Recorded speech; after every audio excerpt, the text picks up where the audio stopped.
안녕하세요. 오늘의 데일리 뉴스레터에 오신 것을 환영합니다. 미국이 북한에 6월 25일 남침 때 한국을 구해주고 많은 원조를 준 것에 대해서는 지극히 고맙고 감사한 마음은 변하지 않습니다. 하지만 미국이 피해갈 수 없는 사실은 일본의 한반도 침략과 북한의 남침에 대한 원인 제공자라는 것입니다. 1882년 조미 우호 통상조약 체결 직후 미국은 일본 손을 들어주었습니다. 일본이 러일 전쟁에서 승리하자 루스벨트 미국 대통령은 1905년 7월 29일 미국이 필리핀을 점령하는 대가로 일본이 한반도 지배를 묵인하는 극비밀약을 맺었습니다. 을사보호조약이 체결되자 루스벨트는 서양 국가들 중 가장 먼저 서울 주재 미국 공사관을 폐쇄했습니다. 월러드 스트레이트는 미국인들이 침몰하는 배에서 우르르 도망치는 쥐들처럼 서울에서 도망쳐 나갔다고 했습니다. 도널드 그레그 전 주한미국 대사는 대사로 부임재임 1989에서 1993년 하기. 앞서 1970년대 유신 정권 초기 미 중앙정보국 한국지부 총책임자로 있으며 박정희 정권을 상대적으로 깊숙이 지켜볼 수 있었던 인물 중 하나입니다. 그는 이렇게 말했습니다. 한반도 분단은 미국 때문이라는 것을 인정한다. 따라서 한국민들에게 죄송하게 생각한다. 박 대통령 씨의 사건 이후 미국 정부는 10.26 사태에 개입하지 않았다는 점을 설득하는데 누가 봐도 필요 이상으로 비상한 노력을 기울였습니다. 대사관 직원들이나 파견 요원들은 국내 언론사들을 순방하면서 미 CIA 개입설을 적극 부인했습니다. 그러나 당시 미 대사관의 정무관계 직원과 CIA 요원, 주한 미팔군 요인들은 한국의 정계와 행정부, 군부와 잦은 접촉을 하고 있었음을 정관계 관련 인물들 치고 모르는 사람은 없었습니다. 글라이스틴 대사와 브루스터 CIA 한국 지부장, 위컴 미팔군 사령관은 야당 관계자와 김재규를 만나 한국의 상황에 대해 여러 차례 협의했던 것도 나중에 드러났고, 그런 와중에 CIA 고위 요원이 중앙정보부의 한 고위 간부에게 이른바 집권자 교체론을 거론한 것도 김재규 재판 과정에서 나왔지만 공식적인 기록물에서는 개인 발언으로 삭제됐습니다. 미국의 오만한 태도에서 벗어난 수세에 몰린 듯한 입장에 적극적인 해명에도 불구하고 국내에서는 확인되지 않은 소문이 은밀하게 퍼져나갔습니다. 북한은 1950년부터 70년대 초까지 남한보다 군사적으로, 경제적으로 모두 국력이 강했습니다. 1960에서 1970년대에 북한의 침략에 대한 남한의 불안감은 컸습니다. 70년대 초반까지 서해오도 해상에서 우리 해군은 북한의 함포 능력에 번번이 당했고 북한에 끌려가는 일도 비일비재했습니다. 가장 큰 이유가 북한 고속정에 장착된 스틱스 같은 함대함 미사일이 우리에게 없다는 것이었습니다. 미국은 일본의 로비도 한몫한 스틱스보다 성능이 뛰어난 하프 미사일을 우리한테 주지 않았습니다. 결국 한국은 프랑스의 함대함 미사일인 액조세를 구입하고자 했습니다. 그러자 미국은 프랑스에도 압력을 넣어 한국 구매를 방해했지만 에어버스 여객기 동시 구입을 제한한 한국에게 프랑스는 미국 압력을 뒤로하고 액조세를 팔았습니다.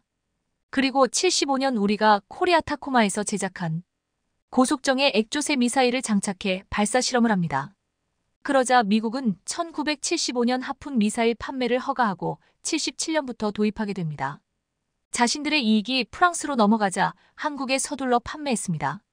1976년 12월 1일 핵연료개발공단이 출범했습니다. 핵연료개발공단은 극비리의 화학처리 대체 사업 일명 핵연료 국산화 사업으로 위장해서 재처리 시설 국산화 작업에 돌입했습니다. 한편에선 기기장치 개발 사업이라는 위장 명칭하에 연구용 원자로 국산화 개발이 시작됐는데 전국 7개소의 분산 배치에 극비에 추진했습니다.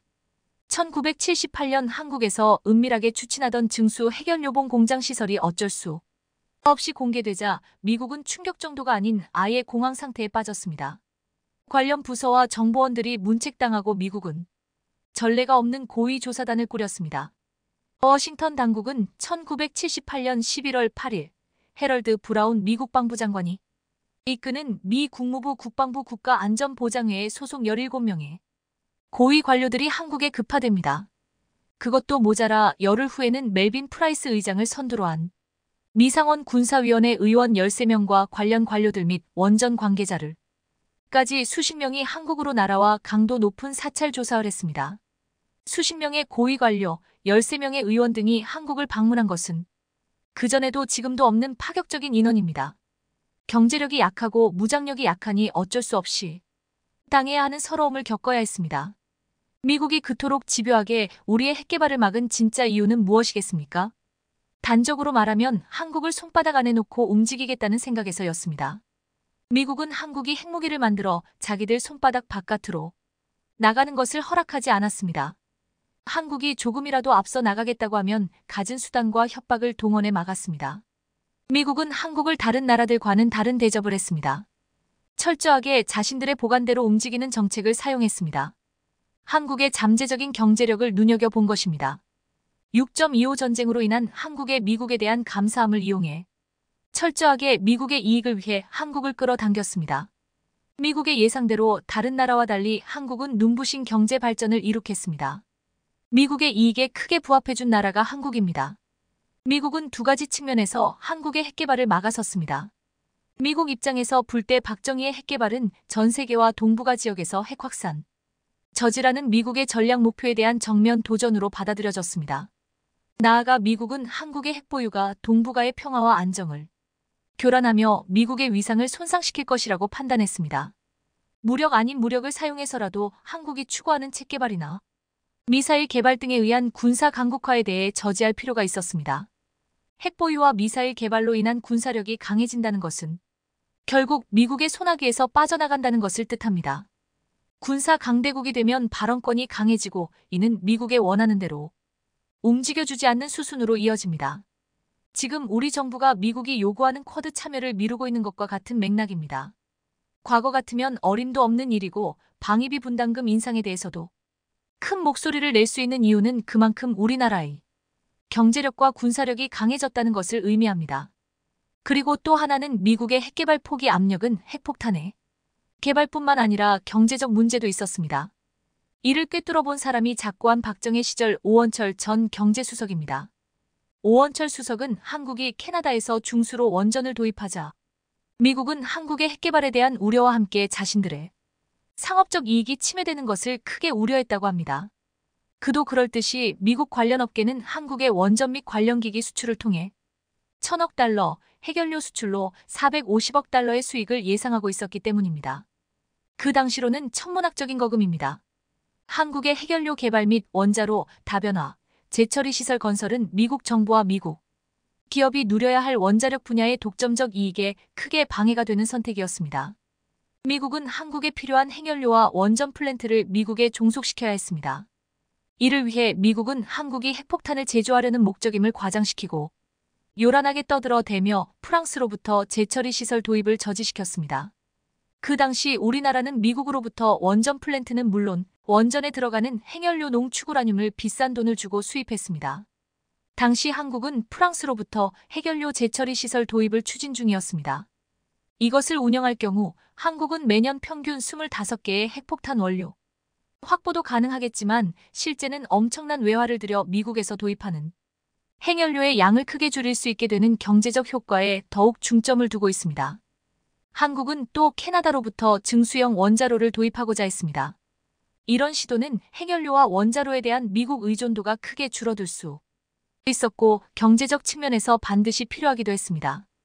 그러나 미국은 한국이 핵무기를 개발하기 위한 목적으로 밀어 붙이며 국제사회의 압력을 통해 도입을 좌절시켰습니다. 파키스탄 핵보유에 대해 완강하게 제재를 꺼내들며 거부하던 미국은 기지를 제공했다는 사실 하나만으로 핵개발을 모른 척 묵인하는 이율 배반적인 행동을 했습니다. 핵보유를 막고자 하는 미국의 방침에 전면 위배되는 행동입니다. 말하자면 자신들의 이익에 따라 좌우된다는 논리를 갖고 있습니다. 국내 원자로에서 나온 핵연료 수만 톤은 고스란히 저장고에 보관돼 있습니다. 저장고를 만들고 유지하는 데는 매년 막대한 예산을 투입해야 하는 게 우리 원자력 산업의 가장 큰 골칫거리입니다. 쓰고 남은 핵연료는 재처리를 통해 재사용이 가능합니다. 미국은 재처리에 대해 고 비용만 들고 생산성이 낮아 재처리는 필요 없다고 주장하고 있습니다. 그런데도 미국은 한국에 대해 제재를 걸어놓고 풀어주지 않고 있습니다. 전범국인 일본은 플루토늄 재처리 시설과 기술로 엄청난 보유량을 갖고 있는 것과 달리 우리는 관련 시설조차 도입하지 못한 채 40여 년의 세월이 흘렀습니다. 미국이 한국을 동맹이라고 생각한다면 과거와 달리 이제는 당신들의 기고만장한 오만함에서 달라져야 할 겁니다. 한국의 무기 수출을 부러워하던 일본이 갑자기 울분을 토하고 있어 화제입니다. 한국 무기를 주로 수입하던 국가들에게 긴밀히 접근해 자신들 무기를 사라고 애걸하는가 하면 최근에는 무기 수출 제한을 대거 풀겠다며 헌법마저 무시하려는 태도를 보이고 있습니다. 2019년에는 한국의 전략물자 관리 소홀을 주장하며 수출 규제를 가해 반도체뿐 아니라 자신들 소재 부품이 들어간 무기 수출을 막으려 하기도 했습니다. 현재도 기시다를 비롯해 일본 정부 인사가 비상 발언을 쏟아내고 있는데 일본 방산의 충격적인 내부 사정이 드러나 난리가 난 상황입니다. 이런 와중에 폴란드 국방장관이 한국을 찾자 일본 정부는 멘붕에 빠져들고 있습니다. 외신까지 주목한 현재 상황. 무슨 일이 벌어지고 있는지 자세히 알아보겠습니다. 최근 일본 정부는 방위비를 상당한 수준으로 증액한다는 의지를 표명한 바 있습니다. 5년 이내 GDP의 2%까지 방위비를 올리겠다는 것인데 이와 함께 추진하고 있는 것이 방위장비 수출 규제의 완화입니다. 2022년도 일본의 방위비는 5조 4천억 엔으로 GDP의 0.96% 정도였습니다. 아베를 비롯한 자민당은 내년도 방위비를 6조 엔대 후반까지 올리자고 주장하고 있으며 5년 후 최종 예산을 10조 엔으로 만들어야 한다고 밝힌 상태입니다. 그리고 올해 안에 방위장비 수출 규제를 완화해 공격형 장비 수출까지 하겠다는 계획을 나타내고 있습니다. 2014년 제정된 방위장비 이전 3원칙으로는 군안이나 수송, 경계, 감시, 기뢰 제거용으로만 수출이 가능하지만 향후에는 이를 개정해 전투기나 미사일 수출도 가능하게 만들려 하는 것입니다. 기존에는 유엔이 좋지 않은 분쟁 당사국에 방위장비를 제공할 수 없도록 했으나 앞으로 침략을 받은 국가에는 협정 없이도 무기 수출이 가능하게 바꾸겠다는 언급까지 했습니다. 게다가 적기지 공격 능력 보유 주장에서 더 나아가 반격 대상에 지휘 통제 기능 등도 포함하자는 요구를 한 것으로 나타났습니다. 기존에 거론되던 적기지 공격 능력보다 타격력이 더욱 확대돼 헌법 구조나 전수방위 원칙에 어긋난다는 논란을 일으키고 있는 상황입니다. 일본 여론조사에서 방위비를 대폭 늘려야 한다와 어느 정도 늘려야 한다는 응답이 57%였고 지금 그대로가 좋다는 응답이 33% 정도라 기시다의 정책에 힘이 실리고 있습니다. 얼핏 보기에는 중국 및 공산권 국가에 대항하기 위해 무기를 제공해야 한다는 명분처럼 보이지만 일본 내부에 충격적인 내막이 드러나 화제가 되고 있습니다. 최근 일본 자민당 의원이 방위산업의 비참한 상황을 폭로한 것입니다. 그는 한국보다 연구개발비가 1천억 엔이나 낮다며 방산이 몰락위기에 처했다고 하소연을 했습니다. 올해 일본의 방위 관련 연구개발비는 약 2,900억 엔 정도입니다. 이에 앞으로 상당히 큰 방위산업체의 철수 가능성까지 거론되고 있다는 설명을 했습니다. 일본 방산업체는 미쓰비시 중공업, 가와사키 중공업, NEC, IHI, 후지츠, 히타치 등이 있습니다. 이에 내년도 연구개발비를 최소 5천억 엔 이상 확보하고 5년 이내에 1조 엔 정도로 올려야 한다고 주장하고 있는 상태입니다. 하지만 이미 몰락기업이 속출해 이미 늦었다는 보도까지 나오고 있습니다. 항공자위대의 CE 수송기 브레이크 등을 생산하는 기업은 최근 철수 결정을 내리기도 했습니다. 유압기기 대표기업 카야바가 항공기 사업에서 손을 떼겠다고 선언을 한 것입니다. 해당 회사는 과거 태평양 전쟁 당시 제로센 전투기 부품을 만들었을 만큼 역사가 깊지만 낮은 이익률과 방위산업의 어려운 현상에 노출돼 결국 사업 철수를 결정했다는 설명입니다. CE 수송기는 가와사키 중공업이 생산을 맡아 2016년부터 배치된 새로운 기종으로 지난해 8월 아프가니스탄에서의 철수를 지원하기도 했으며 올 3월 우크라이나 장비 제공에 활용됐을 만큼 유용하게 쓰이고 있는 기체입니다. 그런데 주요 부품 하나가 빠지자 생산 및 보수에 심각한 타격을 입은 것으로 나타났습니다. 일본 방위성 간부는 카야바의 철수에 대해 빙산의 일각이다라며 적정한 이익을 내줄 수 있는 근본 대책이 필요하다는 우려를 했습니다.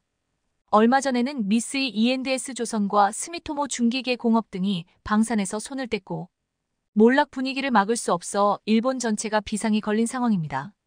일본 저널리스트는 이것이 일본 방산업계의 현실이라며 전체 공업 생산액 320조 엔 중 방위 관련 생산액이 0.5%에 불과한 1조 7천억 엔에 그쳤다고 한탄했습니다. 특히 그들은 한국과 비교하며 무기 수출을 서둘러야 한다고 주장하고 있습니다. 최근 일본이 무기 수출을 적극 추진하는 것은 현재 방위 산업의 어려움과 한국이 적극적으로 수출에 나서 영향력이 커진 것 때문이다. 방위 산업이 성장하지 않는 것은 해외에 팔리지 않아서다. 한국은 무기를 개량해 성능을 향상시키고 이에 수출이 증가하는 선순환이 되고 있다. 반면 일본은 세계 유수의 성능이라 자화자찬하며 자기 만족에 빠져 있어 결국 몰락할 것이다. 이렇게 한국을 따라잡아야 한다고 아우성을 치고 있습니다. 일본은 품질을 조작하는 문화 탓에 헛돈을 쓴 일이 허다합니다.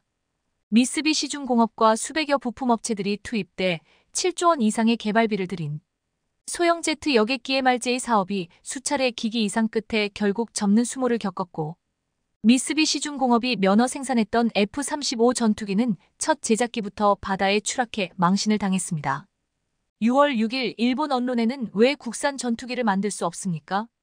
기술자의 눈물이 말하는 일본 국방의 큰 문제라는 제목의 기사가 화제가 됐습니다. 개발을 한다 해도 자위대용으로 겨우 100에서 150대 정도를 만드는 것이 고작이라 외국과의 합작 개발 없이는 비용 감당도 안 되고 수출도 할 수 없는 현실을 안타까워했습니다. 일본 정부는 6세대 전투기를 영국과 공동 개발할 방침을 세우고 있습니다. 2035년부터 퇴역하는 F-2 전투기를 대체해 90대를 배치한다는 계획입니다. 전투기 관련 설계 개발 생산은 미쓰비시중공업이 엔진 개발과 생산은 일본 IHI 등이 협력하는 방향으로 추진되고 있습니다. 하지만 기존 형태로 봤을 때 이것도 돈만 투입하고 중단될 가능성이 높다는 분석입니다.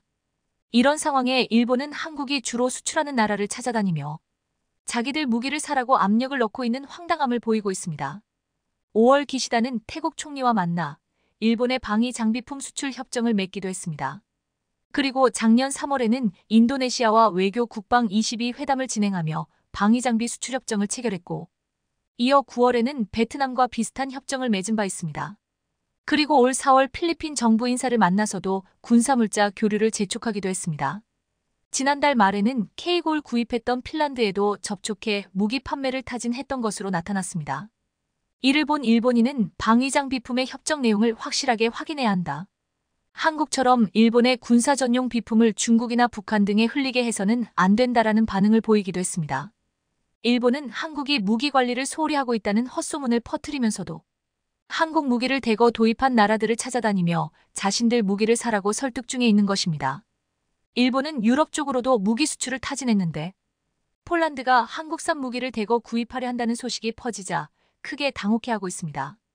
최근 폴란드 국방부는 보도문을 통해 우크라-러시아 전쟁으로 한국 무기 도입이 시급하다고 밝히기도 했습니다. 전차 200대를 비롯해 자주포, 다연장 로켓, 장갑차 등을 우크라에 내주느라 무기고가 비었고 서둘러 한국산 무기로 채워야 한다는 언급을 한 것입니다. 지난달 말 폴란드 국방장관이 다급하게 한국을 찾은 것도 이런 이유 때문입니다. 폴란드 측은 한국 국방장관을 만나 방위산업협력 의향서에 서명을 마쳤으며 수입하고자 하는 무기 목록과 수출 조건 등에 대해 협의한 것으로 나타났습니다. 폴란드 장관이 KAI 한국항공우주산업을 방문해 FA-50 경공격기를 유심히 살펴봤을 때 전투기 꼬리날개에 태극기와 폴란드 국기가 새겨져 있어 크게 감탄했다는 이야기도 있습니다. 폴란드 국방장관은 바로 FA-50 전투기 48대 구매 의사를 밝힌 것으로 알려져 있습니다. 폴란드 군비청 대변인의 트위터를 통해서도 한국 전투기 구입 타진 사실이 확인된 상황입니다. 대당 가격이 4천만 달러 정도임을 감안하면 2조 원이 훌쩍 넘는 계약이 이루어질 전망입니다.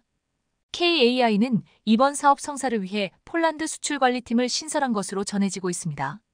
과거에도 한번 구입해 본 적이 있던 이탈리아제 전투기를 놓고도 고민했으나 F-16과 호환성이 높은 FA-50을 우선 고려했다는 설명입니다.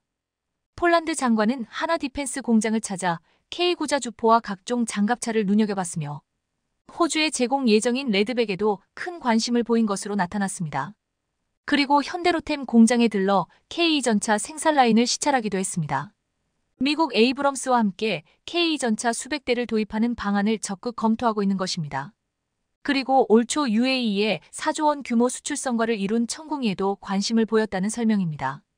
폴란드가 내놓은 K방산 보따리 총액은 얼추 10조 원에 가까운 수치입니다. 짧게는 몇 달, 길게는 수년에 걸쳐 수입을 타진할 가능성이 높다는 분석입니다. 폴란드의 한 해 국방 예산은 128억 달러 정도입니다. GDP의 2.2% 수준인데 향후 이를 3%까지 끌어올리겠다는 전략을 세우고 있습니다. 이번에 국방장관과 함께 폴란드 국책은행장이 함께 온 바 있는데 한국 무기 구매 대금을 금융적으로 어떻게 풀지 합의를 했던 것으로 나타났습니다. 폴란드는 그동안 미국이나 독일제 무기를 구매해왔지만 가격이 워낙 비싼 데다 납기가 늦고 사후 지원이 잘 안 돼 한국산을 선호한다고 밝히고 있습니다.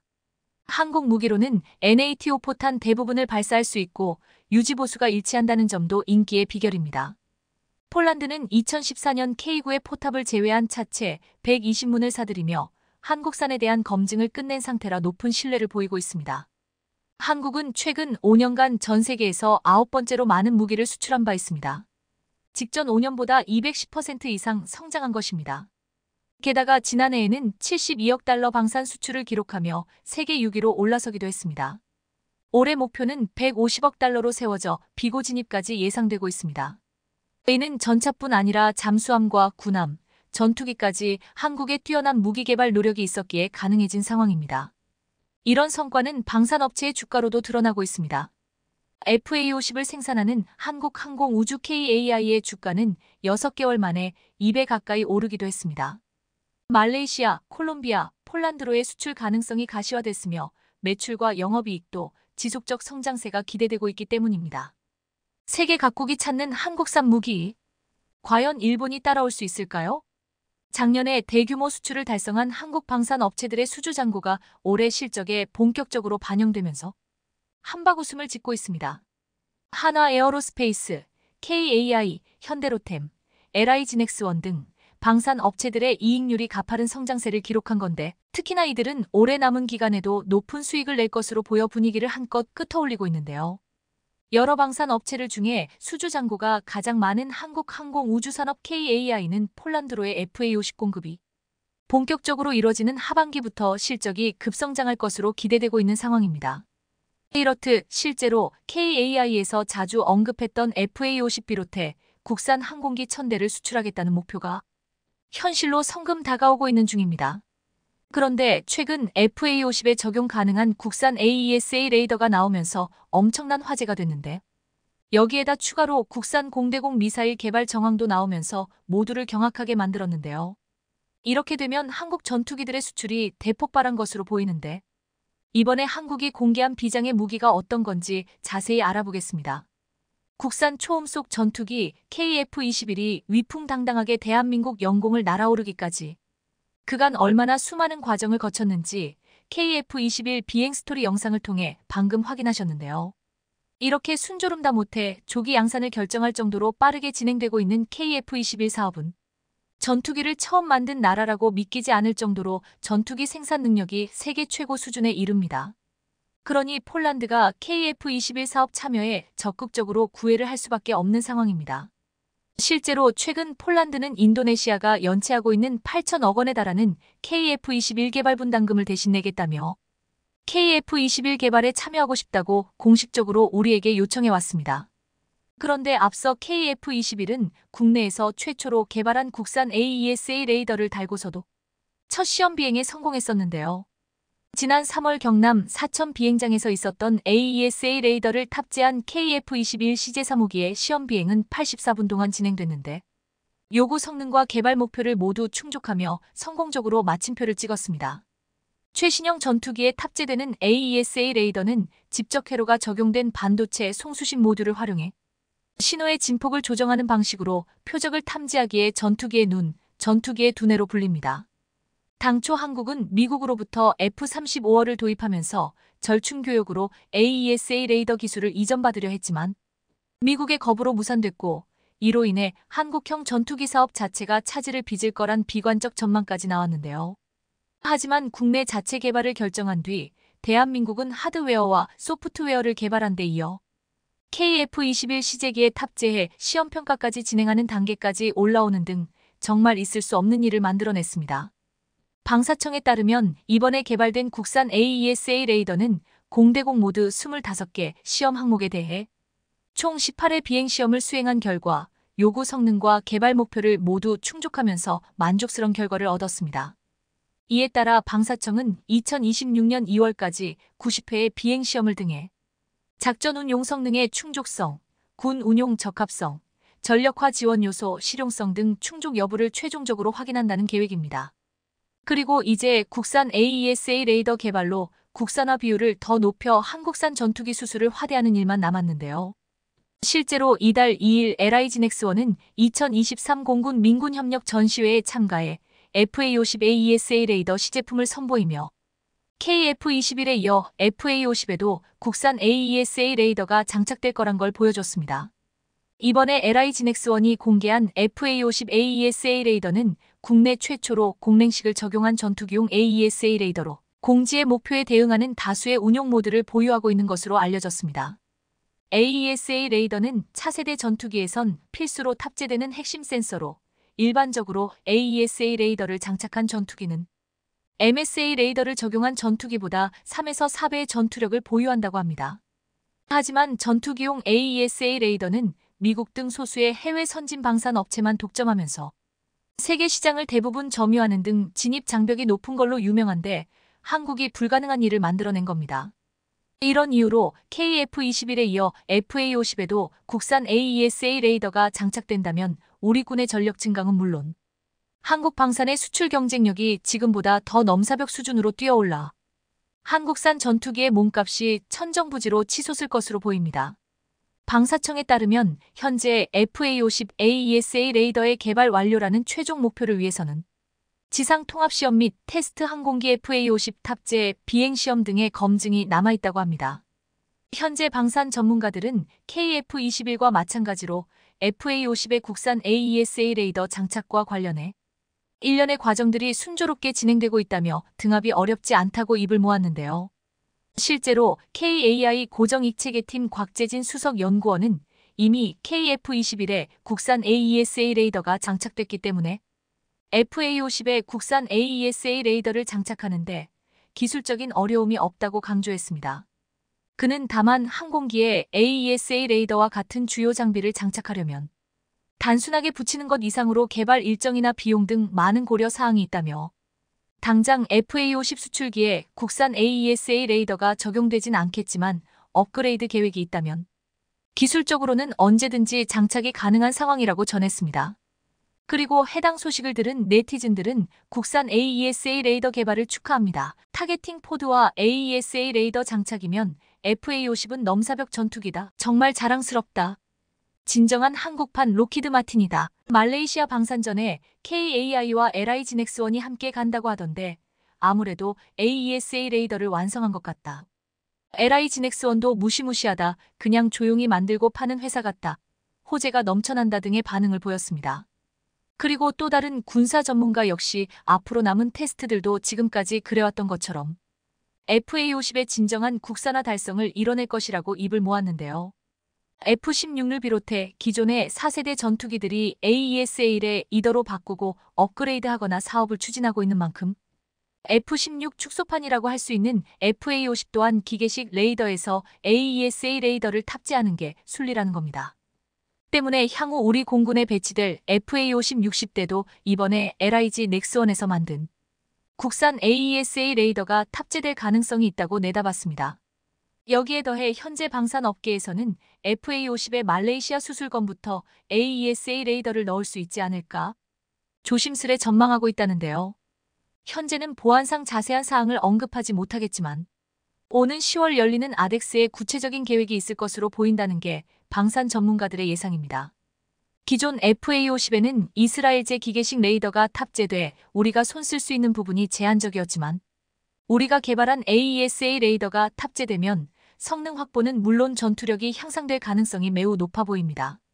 이에 대해 네티즌들은 잘 개발돼 FA-50에 달렸으면 좋겠다. LIG가 개발한 AESA 레이더가 상용화되는 시점이면 국산 미사일도 개발될 거라 예상한다. FA-50에 AESA 레이더를 달면 F-16에 버금가는 성능이 나올 것 같다. 그 어렵다는 AESA 레이더 개발을 성공했다니 큰 박수를 보내야 한다. 모든 무기는 국산화시켜야 된다. 국방은 그 누구도 믿어서는 안 된다. 전투기 핵심 기술을 보유하고 있어야 미국의 갑질로부터 독립할 수 있다 등의 반응을 보였습니다.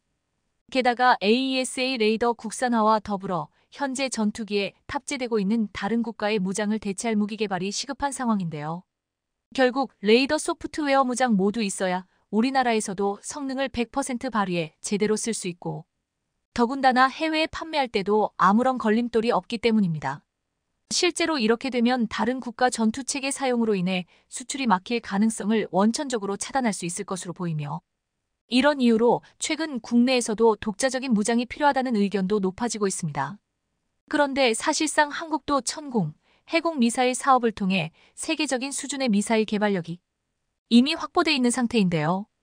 실제로 현재 FA-50 폴란드 수출형에는 팬텀 스트라이크 AESA 레이더, AIM-9X 사이드와인더, AIM-120 암람이 적용돼 이를 위한 동합 작업이 조만간 시작될 계획이 전해지기도 했습니다. 또 KF-21에도 2028년까지 천룡 공대지 미사일이 등합될 계획으로 여기에 더해 한국형 공대공 미사일 개발 사업도 조만간 시작될 거란 소식도 전해지고 있는 상황입니다. 실제로 현재 5세대급 단거리 공대공 미사일에 적용할 수 있는 한국형 램제트 미사일 등 다양한 신기술도 개발되고 있는 중이라 추후 한국형 모델은 5.5세대급이 될 거란 전망도 나오고 있습니다.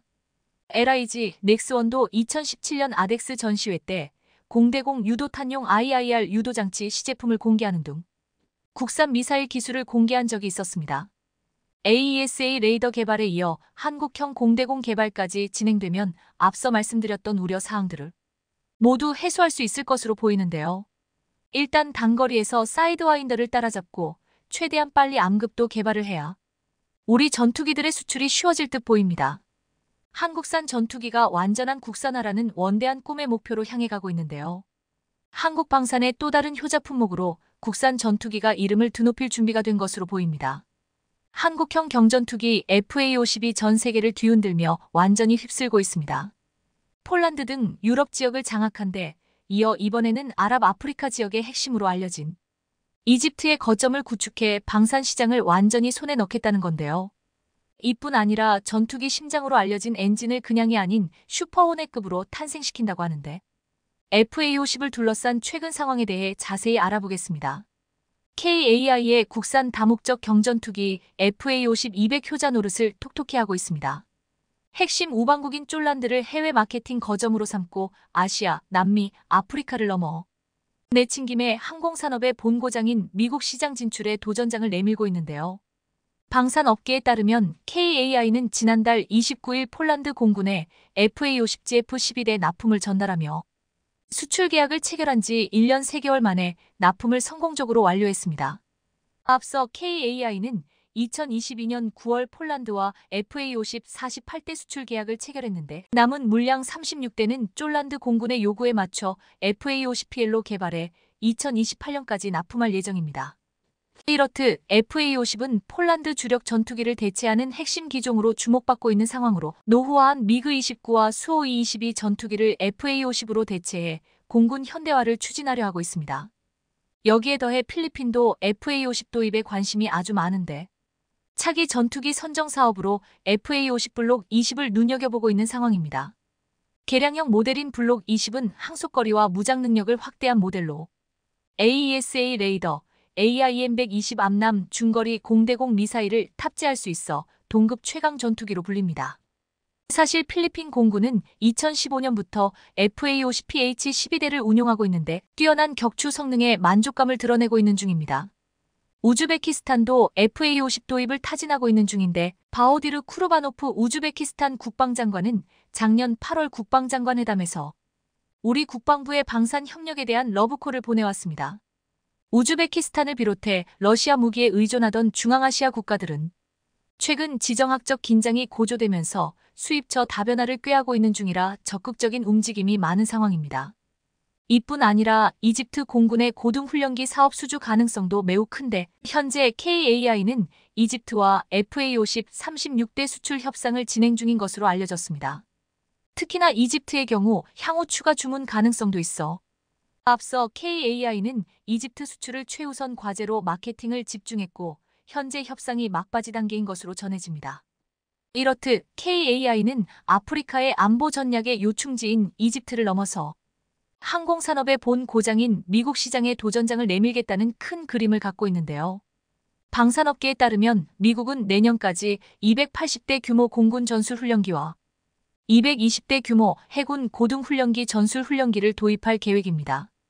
우크라이나 사태, 중동 전쟁 등으로 인해 최근 유럽을 중심으로 빠르게 무기 재고가 소진되고 있는 만큼 FA-50의 미국 시장 진출 도전에 대해 승산이 있는 도전이라는 평가가 나옵니다.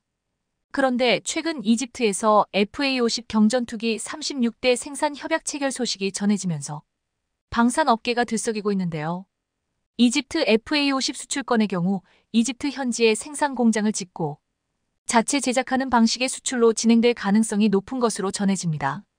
최근 언론 보도에 따르면 우선적으로 FA-50 36대를 생산하고 추가로 더 생산 계획이 있을 가능성이 매우 큽니다.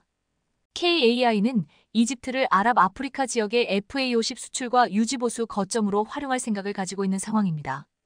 사실 이집트 FA-50 수출은 1년 전부터 계약 이야기가 글로벌 방산업계에서 나오고 있는데 지난달 계약이 막바지에 이르렀다는 언론 보도와 함께 해외 트위터에서도 해당 내용이 업로드되는 등 계약 체결이 임박한 것으로 보입니다. 이번에 계약 체결이 성사되면 이집트는 전 세계에서 7번째 FA-50 운용국이 될 전망인데요. 전투기 등 무기 체계의 경우 국가마다 군사 운용 방식이나 환경이 달라 맞춤 제작에 대한 수요가 발생할 수밖에 없는데 한국 방산은 이에 유연하게 대응할 수 있는 만큼 FA-50 운용국이 계속 늘어나고 있는 것으로 보입니다. 그런데 최근 KAI가 중국을 제치고 이집트의 최대 100대 규모의 FA-50 수출을 시작한다는 소식이 들려오는 등 그동안 무성했던 소문이 현실화됐습니다. 디펜스 아랍에 따르면 작년 12월 이집트 아랍산업화기구는 KAI와 FA-50 기술 이전 및 공동 생산을 위한 예비 계약을 맺은 것으로 알려졌습니다. 이를 위해 1월 아랍산업화기구 수장이 우리 방산 대표단을 만나 초기 협약을 위한 실행 단계를 구체적으로 이야기했으며 그 뒤 급물살을 탄 것으로 보입니다. KAI에 따르면 이집트와 FA-50 공동 생산과 더불어 지역별 수출센터를 설립해 관련 서비스를 제공한다는 계획입니다. 현재 이집트는 공군의 현대화를 위해 첨단 훈련기 100대를 계약하는 걸 타진하고 있는 중으로 이 가운데 FA-50이 낙점된 것으로 보입니다. 실제로 FA-50은 이집트 공군의 주력 전투기인 F-16과 호환성이 매우 높아 차기 전투기로 적극적인 관심을 보이고 있는 것으로 알려졌습니다. 더구나 FA-50은 경쟁사인 중국의 AVIC L-15, 이탈리아 레오나르도 M346과 견주어 볼 때 교육과 훈련에 최적화돼 있어 향후 이집트 공군의 핵심 기종으로 활약이 기대됩니다. 실제로 강구형 KAI 사장은 작년에 열린 리마 국제에어쇼에서 이집트에서 우선 협상 대상자 선정이 조만간 진행될 것이라며 FA-50 100대를 수출할 수도 있는 매우 큰 시장으로 기대가 된다고 말했습니다. 이런 KAI의 기대감과 노력에 부응하듯 이집트에서 좋은 소식들이 계속해서 들려오고 있어 뿌듯한 상황인데요. 그런데 해당 소식을 들은 중국에서 평소와 완전히 다른 반응이 나와 신선한 충격을 주고 있습니다. 다름 아닌 중국 언론에서 FA-50의 이집트 수출을 칭찬하는 듯한 반응을 보였기 때문입니다. 실제로 민누주는 FA-50의 이집트 수출 소식은 매우 충격적일 뿐 아니라 대한민국의 방위산업이 높은 수준에 도달했다는 사실을 드러낸다고 표현했습니다. 매체는 중동과 아프리카 지역에서 T-50과 FA-50이 자리매김하게 됐다며 방산시장의 새로운 슈퍼스타로 이번 기회를 통해 중동, 아프리카 지역에서 한국산 무기의 영향력이 크게 확대될 것으로 보인다고 보도했습니다. 그러면서 FA-50을 둘러싼 이집트와의 협력은 국제방산시장에서 한국 방산의 입지를 더욱 공고히 하는 계기가 될 것이라며 대한민국의 방위산업은 전 세계로 뻗어나가면서 3K 눈부신 성과를 거두며 탄탄대로를 달리고 있다고 평가했습니다. 한국이라면 무조건 비판하기만 했던 중국이었기에 다시 봐도 적응이 안 됩니다. 그런데 이번에도 중국이 크게 화들짝 놀랄 만한 한국 전투기 관련 추가 소식이 국내 방산업계에서 또다시 들려왔습니다. 다름 아닌 대한민국이 드디어 한국형 전투기 엔진 개발에 착수하기로 했다는 엄청난 소식인데요. 첨단 항공 엔진은 10대 국방 전략 기술에 모두 포함될 만큼 경제안보 측면에서 중요한 기술로 개발이 완료되면 우리 방산 산업의 새로운 도약을 이끌 것으로 보입니다. 방사청에 따르면 2030년대 중후반까지 국산 전투기에 장착할 수 있는 1만 5천 IBF급 터보팬 엔진 개발을 완료할 예정입니다. LBF는 엔진 출력의 단위로 1만 LBF 이상은 Z기급으로 분류됩니다. 현재 항공 엔진을 개발할 수 있는 기술력은 미국과 영국 등 일부 선진국만 보유하고 있을 정도로 막대한 예산과 오랜 시간이 걸리는 첨단 기술로 꼽힙니다. 한국의 경우 ADD를 중심으로 항공 엔진 개발을 위한 설계, 부품 기술을 개발하고 있으며 민간 업체에선 항공용 가스터빈 엔진 일부 부품의 제작과 조립 기술을 가지고 있지만 독자적으로 항공 엔진을 설계하고 제작할 수 있는 기술은 부족합니다. 이런 이유로 그동안에는 T-50, FA-50, TA-50의 심장에 해당하는 엔진은 모두 외국에서 수입해왔었습니다. 하지만 미래 전장이 항공과 우주까지 확장될 것으로 예상되는 만큼 더구나 방위산업이 미래 먹거리로 성장하고 있는 상황에서 독자 항공 엔진 개발의 필요성이 날로 높아지고 있는 상황입니다. 때문에 우리 역시 항공 엔진 개발을 주목하게 됐고 본격적으로 우리의 심장으로 전투기를 날아오르게 하기로 한 겁니다. 방산업계에 따르면 현재 국내에서 항공 엔진을 생산하는 곳은 한화에어로스페이스가 유일한데요. 한화에어로스페이스는 F-15K 전투기와 T-50 고등훈련기 등 우리 공군의 주력 항공기 엔진뿐 아니라 한국형 헬리콥터 개발 사업에도 참여해 수리온의 엔진도 생산했습니다. 2016년엔 KF-21 프로젝트에 뛰어들어 엔진 통합 개발을 주도하는 역할을 맡았는데 이런 이유로 한화에어로스페이스가 지휘로부터 관련 기술을 이전받아 직구매 조립 국산화 부품 국산화의 3단계를 거쳐 엔진 국산화를 추진할 것으로 보입니다. 사실 국내 방산업계는 오랜 기간 미국 업체들과 정식 계약으로 기술과 부품을 받아 전투기용 엔진 기술을 국산화해 왔는데요. 이를 바탕으로 현재 1350도 수준의 유를 가진 터보팬 엔진 기술까지 확보했다는 평가를 받고 있습니다. 그런데 방사청이 10여 년 뒤에 내놓겠다고 밝힌 엔진은 현재 KF-21이나 미군 FA-18EF 슈퍼호넷 전투기에 탑재되는 F-414급에 해당하는 어마어마한 수준입니다. 올해 시작되는 엔진 국산화 개발 프로젝트의 완료 목표 시기는 2037년쯤으로 전체 사업 예산은 약 5조 원 규모로 추산됩니다. 중국이 한 종류의 엔진을 개발하기 위해 퍼부은 돈의 5분의 1도 안 되는 예산과 4분의 1에 불과한 사업 기간으로 한국은 고성능 엔진을 만드는 건데요. 이른바 한국형 F-414 엔진이 완성되고 이 엔진이 FA-50 후계 기종 혹은 KF-21 블록 3 같은 차세대 기종에 탑재되면 한국은 진정한 의미에서 전투기 독자 개발 생산 능력을 갖추게 될 것으로 보입니다. 현재는 전투기 동체부터 레이더, 전자장비, 각종 센서와 엔진까지 독자적으로 설계하고 제작할 수 있는 나라는 미국, 러시아, 중국, 프랑스, 일본, 영국 정도에 불과합니다. 2030년대 중반이 되면 한국도 비로소 그 대열에 합류하게 되는 건데요. 대한민국이 오롯이 순수 국산 기술로 전투기를 독자 생산하는 진정한 항공 선진국으로 거듭날 일이 머지않은 것 같습니다.